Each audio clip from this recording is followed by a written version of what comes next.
ಬಂಧುಗಳೇ ನಮಸ್ಕಾರ, ಹೇಗಿದ್ರಿ ನೀವೆಲ್ಲರೂ? ನಾನು ಸುಬ್ರಹ್ಮಣ್ಯ ಎಸ್ ಹಂಡಿಗೆ. ಬಂಧುಗಳೇ, ನೀವು ಹಾಗೆ ಊಹೆ ಮಾಡ್ಕೊಳ್ಳಿ, ನಿಮ್ಮ ಮಗ ಅಥವಾ ಮಗಳು ಡಾಕ್ಟರ್ ಆಗಬೇಕು ಅಂತ ನೀವು ಕನಸನ್ನು ಕಾಣ್ತೀರಿ. ಕನಸು ಕಾಣೋ ತಪ್ಪಲ್ಲ, ಯಾರು ಬೇಕಾದರೂ ಕನಸನ್ನು ಕಾಣಬಹುದು. ಅದಕ್ಕೆ ಏನು ಮಾಡ್ತೀರಿ? ನೀವು ಆರ್ಥಿಕವಾಗಿ ಸ್ವಲ್ಪ ಕಷ್ಟ ಇರುತ್ತೆ, ಹೀಗಾಗಿ ನಿಮ್ಮ ಜೀವನಕ್ಕೆ ಆಧಾರ ಆಗಿರುವಂಥ ಜಮೀನನ್ನು ಅಥವಾ ಇನ್ನೊಂದು ಯಾವುದನ್ನೋ ಮಾರಾಟ ಮಾಡ್ತೀರಿ. ಅದಾದ ಬಳಿಕ 5 ರಿಂದ 6 ಲಕ್ಷ ರೂಪಾಯಿ ಖರ್ಚು ಮಾಡಿ ಯಾವುದೋ ಒಂದು ಒಳ್ಳೆ ಕೋಚಿಂಗ್ ಸೆಂಟರ್ನಲ್ಲಿ ಕೋಚಿಂಗನ್ನು ಕೂಡ ಕೊಡಿಸ್ತೀರಿ. ನಿಮ್ಮ ಮಗ ಅಥವಾ ಮಗಳು ನಿಮ್ಮ ಕನಸಿಗೆ ತಕ್ಕ ಹಾಗೆ ವಿಪರೀತ ಶ್ರಮವನ್ನು ಹಾಕಿ ಬಹಳ ಕಷ್ಟಪಟ್ಟು ನೀಟ್ ಪರೀಕ್ಷೆಗೆ ತಯಾರಿಯನ್ನು ಮಾಡ್ಕೊಳ್ತಾರೆ. ಅಂತಿಮವಾಗಿ ನೀಟ್ ಪರೀಕ್ಷೆಯನ್ನು ಕೂಡ ಬರೀತಾರೆ. ಒಂದು ಕಾನ್ಫಿಡೆನ್ಸ್ ಇರುತ್ತೆ, ಕೀ ಆನ್ಸರ್ ಎಲ್ಲವನ್ನೂ ಕೂಡ ನೋಡಿ ಓಕೆ, ನಾನು ಈ ಬಾರಿ ನೀಟ್ ಎಕ್ಸಾಮನ್ನು ಕ್ಲಿಯರ್ ಮಾಡ್ತೀನಿ ಎನ್ನುವಂಥ ಒಂದು ಆತ್ಮವಿಶ್ವಾಸವೂ ಕೂಡ ಬಂದಿರುತ್ತೆ. ಅದಾದ ಬಳಿಕ ಒಂದು ಶಾಕಿಂಗ್ ಸುದ್ದಿ ಬರುತ್ತೆ. ಅದೇನಪ್ಪ ಅಂದರೆ, ಇಲ್ಲ ನೀವು ಬರೆದ್ರಲ್ಲ ನೀಟ್ ಪರೀಕ್ಷೆ, ಆ ಪ್ರಶ್ನೆ ಪತ್ರಿಕೆ ಲೀಕ್ ಆಗಿಬಿಟ್ಟಿದೆ, ನೀವು ಮತ್ತೊಮ್ಮೆ ಪರೀಕ್ಷೆಯನ್ನು ಬರೀಬೇಕು ಎನ್ನುವಂಥ ಒಂದು ಸುದ್ದಿ ಬಂದುಬಿಡುತ್ತೆ. ಹಾಗೆ ನಿಮ್ಮ ಮಗ ಅಥವಾ ಮಗಳಿಗೆ ಅನ್ಸೋದಿಕ್ಕೆ ಶುರುವಾಗಬಿಡುತ್ತೆ, ಈಗೇನೋ ಬಹಳ ಕಷ್ಟಪಟ್ಟು ನಾನು ಈ ಪರೀಕ್ಷೆಯನ್ನು ಬರೆದಿದ್ದೆ, ಮತ್ತೊಮ್ಮೆ ನಾನು ಅದೇ ಒತ್ತಡವನ್ನು ಹೇರಿಕೊಂಡು ಪರೀಕ್ಷೆಯನ್ನು ಬರೆಯುವಂಥ ಮಾನಸಿಕ ಸ್ಥಿತಿಯಲ್ಲಿಲ್ಲ. ಹಾಗೆ ನಮ್ಮ ಅಪ್ಪ ಅಮ್ಮನ ಆ ಕಷ್ಟ, ಆ ತ್ಯಾಗ ಎಲ್ಲವೂ ಕೂಡ ಕಣ್ಮುಂದೆ ಬರ್ತಾ ಇದೆ, ನಂಗೆ ತಡ್ಕೊಳಕ್ಕೆ ಆಗ್ತಿಲ್ಲ ಅಂಥೇಳಿ ಪ್ರಾಣವನ್ನು ಕಳ್ಕೊಂಡು ಬಿಡ್ತಾರೆ. ಆಗ ನಿಮ್ಮ ಪರಿಸ್ಥಿತಿ ಹೇಗಾಗಬೇಡ, ಜೀವನಕ್ಕೆ ಆಧಾರ ಆಗಿದ್ದಂಥ ಜಮೀನೋ ಮತ್ತೊಂದೋ ಮಗದೊಂದೋ ಅದನ್ನು ಮಾರಿರ್ತೀರಿ, ಮಗನೋ ಅಥವಾ ಮಗಳ ಬಗ್ಗೆ ಕನಸನ್ನು ಕಂಡಿರ್ತೀರಿ ಬೆಟ್ಟದಷ್ಟು. ಇನ್ನೊಂದು ಕಡೆಯಿಂದ ಮಗನನ್ನೋ ಅಥವಾ ಮಗಳನ್ನೋ ಇದೇ ವಿಚಾರಕ್ಕೆ ಸಂಬಂಧಪಟ್ಟ ಹಾಗೆ ನೀವು ಕಳ್ಕೊಂಡಿರ್ತೀರಿ. ನಿಮ್ಮ ಪರಿಸ್ಥಿತಿ ಹೇಗಾಗಬೇಡ.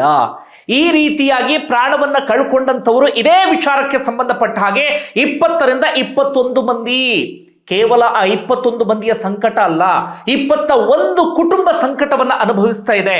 ಪ್ರಾಣ ಕಳ್ಕೊಂಡಂಥವ್ರು ಒಂದು ಕಡೆಯಿಂದ ಸಂಕಟ ಆದರೆ, ಮತ್ತೊಂದು ಕಡೆಯಿಂದ ಮಾನಸಿಕ ವೇದನೆಯನ್ನು ಅನುಭವಿಸಿದಂಥವ್ರು 23 ರಿಂದ 24 ಲಕ್ಷ ವಿದ್ಯಾರ್ಥಿಗಳು. ನೀವಲ್ಲಿ ಸಾಕಷ್ಟು ಮಂದಿ ವಾದ ಮಾಡ್ತೀರಿ, ಒಂದ್ಸತಿ ಪರೀಕ್ಷೆ ಬರೆದಂಥವ್ರಿಗೆ ಮತ್ತೊಮ್ಮೆ ಬರೆಯೋದಿಕ್ಕೇನು ಅಂತ ಹೇಳಿ. ಇದು SSLC ಅಥವಾ ಸೆಕೆಂಡ್ PUC ಪರೀಕ್ಷೆಯಲ್ಲ. ನಮ್ಮ ದೇಶದಲ್ಲಿ ಟಫೆಸ್ಟ್ ಪರೀಕ್ಷೆ ಅಂತ ಬಂದಾಗ ಅದರಲ್ಲಿ ಒಂದು ನೀಟ್. ಒಂದು ಸರ್ತಿ ಅದಕ್ಕೆ ಮಾನಸಿಕವಾಗಿ ಸಿದ್ಧ ಆದಂಥವರು ಮತ್ತೊಮ್ಮೆ ಅದಕ್ಕೆ ಸಿದ್ಧತೆ ಅಂದರೆ ಅದು ಅಷ್ಟು ಸುಲಭ ಅಲ್ವೇ ಅಲ್ಲ. ಇಷ್ಟೆಲ್ಲ ಆಯ್ತಾ? ಇದನ್ನೀಗ ಪ್ರಶ್ನೆ ಮಾಡಿದ್ರೆ ಅಥವಾ ಇದರ ಹೊಣೆಯನ್ನು ಹೊತ್ತು ರಾಜೀನಾಮೆ ಕೊಡಿ ಅಂತ ಕೇಳಿದ್ರೆ ತಪ್ಪ? ಇದರ ಹೊಣೆಯನ್ನು ಅಥವಾ ಜವಾಬ್ದಾರಿಯನ್ನು ಹೊತ್ಕೊಳ್ಬೇಕಾದಂಥವ್ರು ಯಾರು? ಇದಕ್ಕೆ ಸಂಬಂಧಪಟ್ಟಂಥ ಸಚಿವರು. ಈಗ ಎಲ್ಲರೂ ಕೇಳ್ತಾ ಇರೋದು ಅದನ್ನೇ. ಅವ್ರು ರಾಜೀನಾಮೆ ಕೊಟ್ಟು ಮಾತ್ರ ಕೆಲವು ಸರಿಯಾಗುತ್ತಾ ಗೊತ್ತಿಲ್ಲ, ಆದರೆ ಒಂದು ನೈತಿಕ ಜವಾಬ್ದಾರಿ ಅಂತ ಇರಬೇಕಾಗತ್ತೆ. ಅದನ್ನೇ ಪ್ರಶ್ನೆ ಮಾಡ್ತಾ ಇರೋದು. ಅದನ್ನ ಪ್ರಶ್ನೆ ಮಾಡಿದ್ರೆ ಯಾವ ರೀತಿ ಪಟ್ಟವನ್ನ ಕಟ್ಟಲಾಗುತ್ತೆ? ಅವರು ದೇಶದ್ರೋಹಿಗಳು, ಪ್ರಶ್ನೆ ಮಾಡಂಗಿಲ್ಲ. ಅವರು ಈ ಷಡ್ಯಂತ್ರವನ್ನ ಮಾಡ್ತಿದ್ದಾರೆ, ಅವರು ವಿದೇಶದಿಂದ ದೇಣಿಗೆಯನ್ನು ಪಡಿತಿದ್ದಾರೆ, ದೇಶದ ವಿರುದ್ಧ ಸಂಚಲನ ರೂಪಿಸ್ತಾ ಇದ್ದಾರೆ. ಈ ರೀತಿಯಾದಂಥ ಮಾತುಗಳು. ಆ ಕಾರಣಕ್ಕಾಗಿ ಹೇಳಿದ್ದು, ನಿಮ್ಮನ್ನ ಆ ಜಾಗದಲ್ಲಿ ನಿಂತು ಊಹೆಯನ್ನ ಮಾಡಿಕೊಂಡು ಆನಂತರ ನೀವು ಯೋಚನೆ ಮಾಡಿ ಅವ್ರು ಕೇಳ್ತಿರೋದು ಸರಿನಾ ತಪ್ಪಾ ಎನ್ನುವಂಥ ರೀತಿಯಲ್ಲಿ. ಇನ್ನೊಂದು ಕಡೆಯಿಂದ ಇದರ ನೈತಿಕ ಹೊಣೆಯನ್ನ ಹೊತ್ತು ರಾಜೀನಾಮೆಯನ್ನ ಕೊಡಬೇಕಾದಂಥವ್ರು ಕೊಡ್ತಾ ಇಲ್ಲ, ರಾಜೀನಾಮೆಯನ್ನು ಕೇಳಬೇಕಾದಂಥ ಪ್ರಧಾನಿ ನರೇಂದ್ರ ಮೋದಿ ಅವರು ಕೇಳ್ತಾ ಇಲ್ಲ. ಎಲ್ಲಿ ನಮ್ಮ ಪ್ರತಿಷ್ಠೆಗೆ ಧಕ್ಕೆ ಬಂದು ಬಿಡುತ್ತೋ, ನಾವೆಲ್ಲಿ ಅವರ ಮುಂದೆ ತಲೆಬಾಗಿದ ಹಾಗಾಗ್ಬಿಡುತ್ತೋ ಅಂತ ಹೇಳಿ ಅವರು ಕೂಡ ಸೈಲೆಂಟ್ ಆಗಿದ್ದಾರೆ. ಇದೇ ಸಂದರ್ಭದಲ್ಲಿ ಒಂದು CJP ಎನ್ನುವಂಥ ಒಂದು ಆಂದೋಲನ ಶುರುವಾಯಿತು. ಅವರಿಗೆ ಇಶ್ಯೂ ಸಿಕ್ತು, ಒಳ್ಳೆ ಇಶ್ಯೂ ಎನ್ನುವ ಕಾರಣಕ್ಕಾಗಿ ವಿದ್ಯಾರ್ಥಿಗಳು ಪೋಷಕರು ಕೂಡ ಸಾಥನ್ನು ಕೊಟ್ಟರು. ಆ ಕಾರಣಕ್ಕಾಗಿ ನಿನ್ನೆ ಬಹಳ ದೊಡ್ಡ ಮಟ್ಟಿಗಿನ ಪ್ರತಿಭಟನೆ ಎಲ್ಲವೂ ಕೂಡ ನಡೀತು. ಆದರೆ ಆ ಪ್ರತಿಭಟನೆಗೆ ಬಂದಂಥವರಿಗೆ ಪ್ರಾಣಿ ಹೊಡೆದಂಗೆ ಹೊಡೆದ್ರು, ಲಾಠಿ ಚಾರ್ಜ್ ಮಾಡಿದ್ರು, ಅಶ್ರುವಾಯು ಪ್ರಯೋಗ ಮಾಡಿದ್ರು. ಅದಾದ ಬಳಿಕ ಅವರನ್ನೇ ದೇಶದ್ರೋಹಿಗಳು ಎನ್ನುವ ರೀತಿಯಲ್ಲಿ ಬಿಂಬಿಸುವಂಥ ಕೆಲಸ ಆಗಿಬಿಡ್ತು.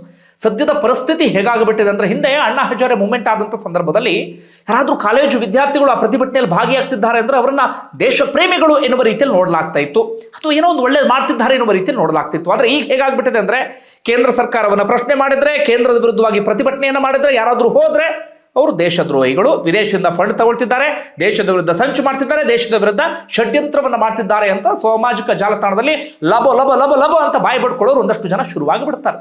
ಎಂಥ ಪರಿಸ್ಥಿತಿ, ಎಂಥ ವಾತಾವರಣದಲ್ಲಿ ನಾವೆಲ್ಲರೂ ಇದ್ದೀವಿ ಅದನ್ನು ನೀವು ಯೋಚನೆಯನ್ನು ಮಾಡಿ. ಓಕೆ, ಸದ್ಯ ಏನೆಲ್ಲ ಬೆಳವಣಿಗೆ ಆಗ್ತಿದೆ ಅನ್ನೋದನ್ನು ಗಮನಿಸ್ತಾ ಹೋಗೋಣ. ಬಂಧುಗಳೇ, ಇಷ್ಟೆಲ್ಲ ಆದರೂ ಕೂಡ ಇಲ್ಲಿಯವರೆಗೆ ಪ್ರಧಾನಿ ನರೇಂದ್ರ ಮೋದಿ ಯಾವುದೇ ಪ್ರತಿಕ್ರಿಯೆಯನ್ನು ಕೂಡ ಕೊಟ್ಟಿರಲಿಲ್ಲ. ಆದರೆ ಇದೀಗ ಪ್ರಪ್ರಥಮ ಪ್ರತಿಕ್ರಿಯೆಯನ್ನು ಕೊಟ್ಟಿದ್ದಾರೆ. ಅದು ಕೂಡ ಮಾಧ್ಯಮಗಳ ಮುಂದೆ ಬಂದು ಸುದ್ದಿಗೋಷ್ಠಿಯನ್ನ ಮಾಡಿ ಪ್ರತಿಕ್ರಿಯೆ ಕೊಟ್ಟಿದ್ದಲ್ಲ, ಅಥವಾ ಸಾಮಾಜಿಕ ಜಾಲತಾಣದಲ್ಲಿ ನೇರವಾಗಿ ಜನರ ಮುಂದೆ ನರೇಂದ್ರ ಮೋದಿಯವರೇ ಹೇಳಿದಂಥ ವಿಚಾರ ಅಲ್ಲ. ನರೇಂದ್ರ ಮೋದಿಯವರು ಈ ವಿಚಾರವನ್ನ ಇವತ್ತು NDA ಸಂಸದೀಯ ಸಭೆಯಲ್ಲಿ ಹೇಳಿದ್ರಂತೆ. ಇದನ್ನ ಸಚಿವರಾಗಿರುವಂತಹ ಕಿರಣ್ ರಿಜಿಜು ಜನರ ಮುಂದೆ ತಿಳಿಸಿದ್ರು. ಏನಂತ? ನೀಟ್ ಪರೀಕ್ಷೆ ಪ್ರಶ್ನೆ ಪತ್ರಿಕೆ ಲೀಕ್ ಆಗಿದೆಯಲ್ಲ, ಇದು ಘೋರವಾದಂತ ಪಾಪ. ನಾವು ಅವರ ವಿರುದ್ಧ ಕಠಿಣ ಕ್ರಮ ತೆಗೆದುಕೊಂಡಿದ್ದೇವೆ. 13 ಮಂದಿ ಆರೋಪಿಗಳನ್ನು ಬಂಧಿಸಿದ್ದೇವೆ. ಮುಂದೆ ಹೀಗಾಗದಂತೆ ಅಥವಾ ಮರುಕಳಿಸದಂತೆ ನಾವು ನೋಡ್ಕೊಳ್ತೇವೆ ಎನ್ನುವಂತ ಸ್ಟೇಟ್ಮೆಂಟ್ ಅಂತೆ. ಅದಾದ ಬಳಿಕ ಬಿಜೆಪಿ ಸೋಷಿಯಲ್ ಮೀಡಿಯಾದಲ್ಲಿ ಒಂದು ಪೋಸ್ಟ್ ಬಂತು. ಪ್ರಧಾನಿ ನರೇಂದ್ರ ಮೋದಿಯವರ ದೇಹದ ಕಣದಲ್ಲೂ ನಿಮ್ಮ ವಿದ್ಯಾರ್ಥಿಗಳ ಭವಿಷ್ಯದ ಬಗ್ಗೆ ಯೋಚನೆ ಮಾಡ್ತಿದ್ದಾರೆ ಎನ್ನುವಂತ ರೀತಿಯಲ್ಲಿ ಅವರು ಡೈರೆಕ್ಟ್ ಆಗಿ ಬಂದು ಹೇಳಲಿಲ್ಲ. ಈ ಮೂಲಕ ನರೇಂದ್ರ ಮೋದಿ ಅವರು ಮೊದಲ ಪ್ರತಿಕ್ರಿಯೆಯನ್ನು ಕೊಟ್ಟಿದ್ದಾರೆ. ಇದರ ಅರ್ಥ ಏನು ಅಂದರೆ, ಪ್ರತಿಭಟನೆಯ ಬಿಸಿ ತಟ್ಟಿದೆ, ಪ್ರತಿಭಟನೆ ಪರಿಣಾಮವನ್ನ ಬೀರಿದೆ. ಇದು ಬಹಳ ಸ್ಪಷ್ಟವಾಗಿ ಗೊತ್ತಾಗ್ತಾ ಇದೆ ಒಂದು ವಿಚಾರ.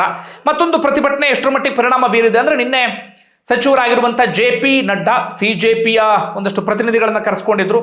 ಅಲ್ಲಿ ಅವರೊಂದಷ್ಟು ಷರತ್ತುಗಳನ್ನು ವಿಧಿಸಬೇಕಾಗಿರುವಂತಹ ಷರತ್ತುಗಳು ಏನು? ಒಂದು ಸಚಿವ ರಾಜೀನಾಮೆ ಕೊಡಬೇಕು, ಒಂದು ಪ್ರಾಣವನ್ನ ಕಳ್ಕೊಂಡ್ರಲ್ಲ ಅವರ ಕುಟುಂಬಕ್ಕೆ 1 ಕೋಟಿ ಪರಿಹಾರವನ್ನ ಕೊಡಬೇಕು, ಅದೇ ರೀತಿಯಾಗಿ ಸೋನಂ ವಾಂಗ್ಚುಕ್ ಅವರನ್ನ ಮುಕ್ತಗೊಳಿಸಬೇಕು ಎನ್ನುವಂತ ರೀತಿಯಲ್ಲಿ. ಅದಕ್ಕೆ JP ನಡ್ಡಾ ಸಕಾರಾತ್ಮಕವಾದಂತಹ ಪ್ರತಿಕ್ರಿಯೆಯನ್ನು ಕೊಟ್ಟಿಲ್ವಂತೆ. ಹೀಗಾಗಿ ಅದಕ್ಕೆ ಸಂಬಂಧಪಟ್ಟಾಗ ಏನು ಬೆಳವಣಿಗೆ ಆಗಿಲ್ಲ. ಇವತ್ತು JP ನಡ್ಡಾ ಏನ್ ಮಾಡಿದ್ದಾರೆ ಅಂದ್ರೆ, ನಿನ್ನೆ ಪ್ರತಿಭಟನೆಯಲ್ಲಿ ಗಾಯಗೊಂಡ್ರಲ್ಲ CJP ಕಾರ್ಯಕರ್ತರು, ಒಂದಷ್ಟು ವಿದ್ಯಾರ್ಥಿಗಳು ಅವರನ್ನ ಬಂದು ಭೇಟಿ ಆದರು. ಇದರ ಅರ್ಥ ಪ್ರತಿಭಟನೆಯ ಬಿಸಿ ತಟ್ಟಿದೆ, ಪ್ರತಿಭಟನೆ ಚೆನ್ನಾಗಿ ಅವರಿಗೆ ತಾಕಿದೆ ಅಂತಲೇ ಅರ್ಥ. ಇದು ಇವತ್ತು ಕೇಂದ್ರ ಸರ್ಕಾರದ ಕಡೆಯಿಂದ ಆಗಿದ್ದು. ಇನ್ನು ಪಾರ್ಲಿಮೆಂಟ್ ಅಲ್ಲೂ ಕೂಡ ಇದೇ ವಿಚಾರ ಪ್ರಸ್ತಾಪ ಆಯಿತು. ಹೀಗಾಗಿ ಕಲಾಪವನ್ನ ಮತ್ತೆ ಮುಂದೂಡಿಕೆ ಮಾಡೋದು ಇವತ್ತು ಕೂಡ ಮುಂದುವರಿತು. ಕಲಾಪದಲ್ಲಿ ಚರ್ಚೆ ಆಗಬೇಕಾದಂತ ವಿಚಾರ, ಹೀಗಾಗಿ ಕಲಾಪದಲ್ಲೂ ಕೂಡ ಇದು ಬಹಳ ಬಿಸಿಯಾಗಿ ಚರ್ಚೆ ಆದಂತ ವಿಚಾರ. ಇನ್ನು ಲಾಠಿ ಚಾರ್ಜ್ಗೆ ಸಂಬಂಧಪಟ್ಟಾಗ ಬಹಳ ಚರ್ಚೆ ಆಗ್ತಾ ಇದೆ. ನಿನ್ನೆ ಏನಾಯ್ತು ಅಂದ್ರೆ, ಬೆಳಿಗ್ಗೆ 7 ಗಂಟೆಯಿಂದಲೇ ವಿದ್ಯಾರ್ಥಿಗಳು ಜಮಾಯಿಸೋದಕ್ಕೆ ಶುರು ಮಾಡ್ಕೊಂಡಿದ್ರು. ಆರಂಭದಲ್ಲಿ ಸಂಖ್ಯೆ ಕಡಿಮೆ ಇತ್ತು, ನೋಡ್ತಾ ಇದ್ದ ಹಾಗೆ ಅದು ಬಹಳ ದೊಡ್ಡ ಸಂಖ್ಯೆ ಆಗಿಬಿಡ್ತು. ಪೊಲೀಸರು ನಿರೀಕ್ಷೆಯನ್ನ ಮಾಡಿರಲಿಲ್ಲ. ಹಿಂದೆ ರೈತರ ರ್ಯಾಲಿ ಆದಂತ ಸಂದರ್ಭದಲ್ಲಿ ಹೇಗಾಯ್ತು ಅದೇ ರೀತಿಯಾದಂತಹ ವಾತಾವರಣ ನಿರ್ಮಾಣ ಆಯಿತು. ಹೀಗಾಗಿ ಸಂಸತ್ ಪ್ರವೇಶ ದ್ವಾರವನ್ನ ಬಂದ್ ಮಾಡಿದ್ರು, ಮೆಟ್ರೋ ನಿಲ್ದಾಣವನ್ನ ಕ್ಲೋಸ್ ಮಾಡಿದ್ರು, ಇಂಟರ್ನೆಟ್ ಅನ್ನ ಬಂದ್ ಮಾಡಿದ್ರು. ಆದ್ರೂ ವಿದ್ಯಾರ್ಥಿಗಳನ್ನ ಇದು ಮಾಡ್ಲಿಕ್ಕೆ ಸಾಧ್ಯ ಆಗಲಿಲ್ಲ. ಆಗ ಲಾಠಿ ಚಾರ್ಜ್ ಅನ್ನ ಶುರು ಮಾಡಿದರು, ಅಶ್ರುವಾಯು ಪ್ರಯೋಗವನ್ನು ಕೂಡ ಮಾಡಿದರು. ಈಗ ಪೊಲೀಸರು ಹೇಳ್ತಾ ಇರೋದು ನಮ್ಮ ಮೇಲೆ ಕಲ್ಲು ತೂರಾಟ ಆಯಿತು ಅಂತ ಹೇಳಿ. ಅದ್ರ ಬಗ್ಗೆ ತನಿಖೆ ಆಗ್ಬೇಕು. ನಿಜವಾಗ್ಲೂ ತನಿಖೆ ಕಲ್ಲು ತೂರಾಟ ಆಗಿದ್ರೆ ಅವ್ರ ವಿರುದ್ಧ ಕ್ರಮ ತೆಗೆದುಕೊಳ್ಬೇಕು. ಇಲ್ಲ ಇದ್ರ ಹಿಂದೇನಾದ್ರೂ ಸಂಚಿದೆಯಾ ಅದು ಬಹಿರಂಗ ಆಗಬೇಕು. ಯಾಕಂದ್ರೆ ಇದೇ CJP ಕಾರ್ಯಕರ್ತರು ಹಿಂದಿನ ದಿನನೇ ಒಂದು ವಿಡಿಯೋವನ್ನ ಮಾಡಿದ್ರು. ನೋಡಿ, ಇಲ್ಲಿ ಕಲ್ಲು ತುಂಬಿಸ್ತಂತ ಒಂದು ಲಾರಿ ಒಂದು ಬಂದು ನಿಂತ್ಕೊಂಡಿದೆ, ಇದರ ಹಿಂದೆ ಬೇರೆ ಏನೋ ಸಂಚಿದೆ ಎನ್ನುವಂತ ರೀತಿಯಲ್ಲಿ. ಜೊತೆಗೆ ಲಾಠಿ ಚಾರ್ಜ್ ಆಗುವ ಸಂದರ್ಭದಲ್ಲೂ ಕೂಡ ಒಂದಷ್ಟು ಮಂದಿ ಸಮವಸ್ತ್ರದಲ್ಲಿ ಇರಲೇ ಇಲ್ಲ. ಅವ್ರು ಸಿವಿಲ್ ಡ್ರೆಸ್ ನಲ್ಲಿ ಇದ್ದಂತ ಪೊಲೀಸಾ ಅಥವಾ ಯಾರಾದ್ರೂ ಖಾಸಗಿ ವ್ಯಕ್ತಿಗಳ, ಅದಕ್ಕೆ ಸಂಬಂಧಪಟ್ಟ ಹಾಗೆಯೂ ಕೂಡ ಕ್ಲಾರಿಟಿ ಸಿಗಬೇಕಾಗತ್ತೆ. ಯಾಕಂದ್ರೆ ಒಂದಷ್ಟು ವಿದ್ಯಾರ್ಥಿಗಳಿಗಂತೂ ಪ್ರಾಣಿಗಳಿಗೆ ಹೊಡೆದು ಬಿಟ್ಟಿದ್ದಾರೆ. ಹೌದು, ಒಂದಷ್ಟು ಪೊಲೀಸರಿಗೂ ಗಾಯ ಆಗಿದೆ, ನಾವು ಅದನ್ನು ಸಮರ್ಥನೆ ಮಾಡ್ಕೊಳ್ಳೋಕೆ ಸಾಧ್ಯ ಆಗಲ್ಲ. ಆದರೆ ವಿದ್ಯಾರ್ಥಿಗಳಿಗಂತೂ ನಾರ್ಮಲ್ ಲಾಠಿ ಚಾರ್ಜ್ ಇರಲಿಲ್ಲ. ಎಷ್ಟೋ ಮಂದಿಗೆ ತಲೆಯಲ್ಲಿ ಗಾಯ ಆಗಿದೆ, ದೇಹದ ತುಂಬ ಗಾಯ ಆಗಿದೆ, ರಕ್ತ ಸುರಿತಾ ಇತ್ತು. ಒಂದು ವಿಚಾರವನ್ನು ಪ್ರಶ್ನೆ ಮಾಡೋದಕ್ಕೆ ಹೋದಂಥ ವಿದ್ಯಾರ್ಥಿಗಳು ಸರಿಯಾಗಿ ಪೆಟ್ಟದಿಂದ ಇವತ್ತು ಆಸ್ಪತ್ರೆ ಸೇರುವಂತ ಪರಿಸ್ಥಿತಿ ಎದುರಾಗಿದೆ. ಅಷ್ಟು ಸುಮ್ಮನಾಗಿದ್ದಾರ ಪೊಲೀಸರು? ಇಲ್ಲ. ಇವತ್ತು ಈಗಾಗಲೇ 4 FIR ದಾಖಲಾಗಿದೆ, ಇನ್ನೊಂದೆರಡು FIR ದಾಖಲಾಗುತ್ತಂತೆ. ಸರ್ಕಾರಿ ಕೆಲಸ ಕಡ್ಡಿ, ಹಿಂಸಾಚಾರ ಅನ್ನೋದ್ರ ಅಡಿಯಲ್ಲಿ. ಹಾಗೆ ಈಗಾಗಲೇ ಹೆಚ್ಚು ಕಡಿಮೆ ಒಂದು 70 ಮಂದಿಯನ್ನ ವಶಕ್ಕೆ ತೆಗೆದುಕೊಂಡಿದ್ದಾರೆ. ಹಾಗೆ 118 ಪೊಲೀಸರಿಗೆ ಗಾಯ ಆಗಿದೆ ಎನ್ನುವಂತ ಅಪ್ಡೇಟ್ ಕೂಡ ಇದೀಗ ಸಿಗ್ತಾ ಇದೆ. ಇಷ್ಟು ಆಗಿರುವಂತಹ ಬೆಳವಣಿಗೆ. ಇನ್ನೊಂದು ಕಡೆಯಿಂದ ಲಾಠಿ ಚಾರ್ಜ್ ಆಗಿದ್ದಕ್ಕೆ ಗೃಹ ಸಚಿವರು ಪ್ರಧಾನಿ ನರೇಂದ್ರ ಮೋದಿ ಕ್ಷಮೆ ಯಾಚಿಸಬೇಕು ಅಂತ ಹೇಳಿ ರಾಹುಲ್ ಗಾಂಧಿ ಈ ಸಂದರ್ಭದಲ್ಲಿ ಒತ್ತಾಯಿಸ್ತಾ ಇದ್ದಾರೆ. ಹಾಗೆ ವಿದ್ಯಾರ್ಥಿಗಳನ್ನು ವಶಕ್ಕೆ ತೆಗೆದುಕೊಂಡಿದ್ದಕ್ಕೂ ಕೂಡ ಈ ಕ್ಷಣಕ್ಕೆ ಖಂಡನೆ ವ್ಯಕ್ತವಾಗ್ತಿದೆ. ಇಷ್ಟು ಆಗಿರುವಂತ ಬೆಳವಣಿಗೆ. ಈಗ CJP ಅವರು ಪ್ರತಿಭಟನೆಯನ್ನ ಮುಂದುವರಿಸಿದ್ದಾರೆ. ನಾವು ಬಿಡಲ್ಲ ಎನ್ನುವಂತ ಮಾತನ್ನು ಹೇಳ್ತಿದ್ದಾರೆ. ಜಂತರ್ ಮಂತರ್ನಲ್ಲಿ ಪ್ರತಿಭಟನೆ ಈಗಾಗಲೇ ಕಂಟಿನ್ಯೂ ಆಗ್ತಿದೆ. ಧರ್ಮೇಂದ್ರ ಪ್ರಧಾನ್ ರಾಜೀನಾಮೆ ಕೊಡಲೇಬೇಕು ಅಂತ ಹೇಳಿ. ಈಗಿರುವಂತ ಪ್ರಶ್ನೆ, ಇಷ್ಟೆಲ್ಲ ಆದ್ಮೇಲೆ ಧರ್ಮೇಂದ್ರ ಪ್ರಧಾನ್ ರಾಜೀನಾಮೆ ಕೊಡ್ತಾರಾ ಅಂತ. ನಿನ್ನೆ ಅಮಿತ್ ಶಾರನ್ನ ಭೇಟಿಯಾಗಿ ಸಾಕಷ್ಟು ಹೊತ್ತುಗಳ ಕಾಲ ಚರ್ಚೆ ಮಾಡಿದ್ದಾರೆ. ದಿಢೀರ್ ಯಾವುದಾದ್ರೂ ಒಂದು ನಿರ್ಧಾರ ಬಂದರೂ ಬರಬಹುದು. ಯಾಕಂದ್ರೆ ಪ್ರತಿಭಟನೆ ಅವರು ನಿರೀಕ್ಷೆ ಮಾಡಿದ್ದಕ್ಕಿಂತ ಬಹಳ ತೀವ್ರವಾಗಿ ನಡೀತಾ ಇದೆ. ಅದರ ಬಿಸಿ ಬಹಳ ಚೆನ್ನಾಗಿ ತಟ್ಟೋದಿಕ್ಕೆ ಶುರುವಾಗಿದೆ.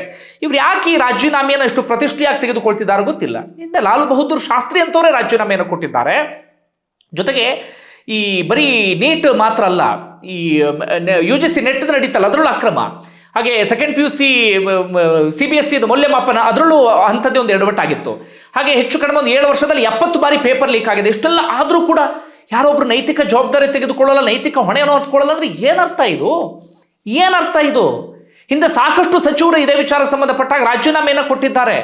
ಬೇಕಾದಷ್ಟು ಉದಾಹರಣೆಗಳೆಲ್ಲವೂ ಕೂಡ ಇದೆ. ಈಗ ಕಾಂಗ್ರೆಸ್ ಅಥವಾ ಈ BJP ವಿರುದ್ಧವಾಗಿರುವಂತಹ ಪಕ್ಷಗಳು ಎಲ್ಲೆಲ್ಲ ಆಡಳಿತದಲ್ಲಿದ್ದಾವೆ, ಅಲ್ಲೇನಾದ್ರೂ ಎಡವಟ್ಟಾದಾಗ BJP ನಾಯಕರು ರಾಜೀನಾಮೆ ಕೇಳಲ್ವಾ? ಸಚಿವರದ್ದು, ಮುಖ್ಯಮಂತ್ರಿಗಳದ್ದು ಕೇಳ್ತಾರೆ. ಆದ್ರೆ ಧರ್ಮೇಂದ್ರ ಪ್ರಧಾನ್ ಮಾತ್ರ ಯಾಕೆ ರಾಜೀನಾಮೆ ಕೊಡಬೇಕು? ಯಾರೋ ಮಾಡಿದ ತಪ್ಪಿಗೆ ಇವ್ರೇನು ಹೊಣೆ ಆಗ್ತಾರೆ? ಏನ್ರಿ ಅರ್ಥ ಇದು? ಅವರು ಆ ಇಲಾಖೆಯ ಸಚಿವರು, ಎಲ್ಲರಿಗಿಂತ ಟಾಪ್ ಪೊಸಿಷನ್ ಇರೋದು ಅವರೇ. ಇಂಥ ದೊಡ್ಡ ಎಡವಟ್ಟಾದಾಗ 23 ಲಕ್ಷ ವಿದ್ಯಾರ್ಥಿಗಳ ಭವಿಷ್ಯದಲ್ಲಿ ಚೆಲ್ಲಾಟ ಆಡಿದಾಗ ರಾಜೀನಾಮೆ ಕೊಡಲೇಬೇಕಾಗತ್ತೆ. ಇನ್ನು ಸೋನಂ ವಾಂಗ್ಚುಕ್ ವಿಚಾರಕ್ಕೆ ಬರೋಣ.